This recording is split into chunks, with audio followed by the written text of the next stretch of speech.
It's a family affair. Donald Trump Jr. and Eric Trump face allegations of fraud along with their father, and now they've been put in the hot seat.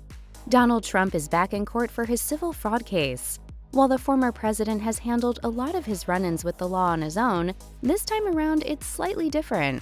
Members of the Trump family have been heavily involved in the case, and Donald Trump Jr. and Eric Trump were two of the latest people to take the stand.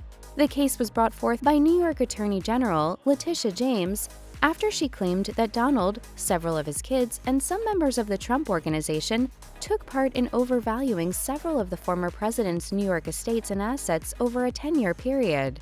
The documents alleged that Donald and his co-defendants financially benefited from inflating assets and earned a reported $250 million in the years the fraud took place. Don Jr., Eric, and Ivanka Trump were initially named as co-defendants in the case, but Ivanka was later dismissed. However, Don Jr. and Eric could not escape the case. From the beginning, Don Jr. claimed the situation was James's way of gaining political ground. He tweeted, "This is all about politics, weaponizing her office to go after her political opponents." Unfortunately, the Attorney General has brought forth a case that is purely a political persecution. Despite Don Jr.'s claim, however, it didn't prevent him and his brother from having to testify in court, thereby revealing their true roles in the family business. When Don Jr. took the stand, he was presented evidence that showed he signed off on financial documents with the inflated values of estates. One of these documents included a letter to the accounting company the Trumps used that assured the Trump Organization had filed reasonable, accurate estimates. When presented with this damning piece of evidence, Don Jr. simply said it was a, quote, "cover your butt" letter. Throughout his time in court, he was presented with several documents that seemed to prove he was aware of the fraud going on.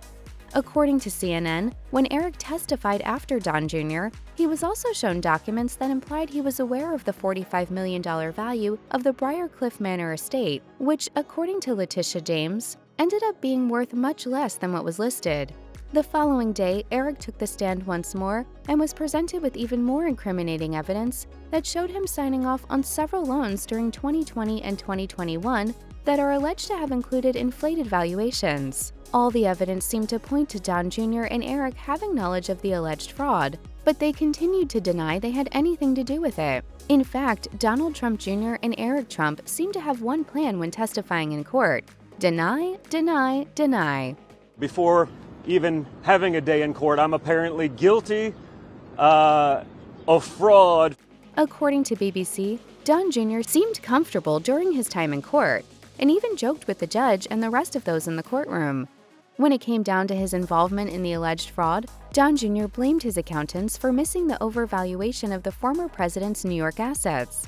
Responding to the finances, he shared, "These people had incredible intimate knowledge and I relied on them." Throughout his time in court, Don Jr. reiterated that he depended on his accountants to make the correct valuations and take charge of the financial documents involved with Donald Trump's assets. His brother Eric seemed to piggyback off this idea when he took the stand after Don Jr. Unlike Don Jr., Eric was more tense about being questioned in court, according to BBC. Eric took over as chief executive of the Trump Organization when his father took office and was heavily involved in the company. Despite viewing damning evidence of his alleged involvement, Eric denied knowing that the fraud was going on. At one point, Eric shared, "I pour concrete, I operate properties, I don't focus on appraisals." And this is a big charade that's a huge waste of taxpayer money. Eric and Don Jr. appeared to be unwilling to go down in the civil fraud case, as they continued to deny their involvement despite what has been presented in court.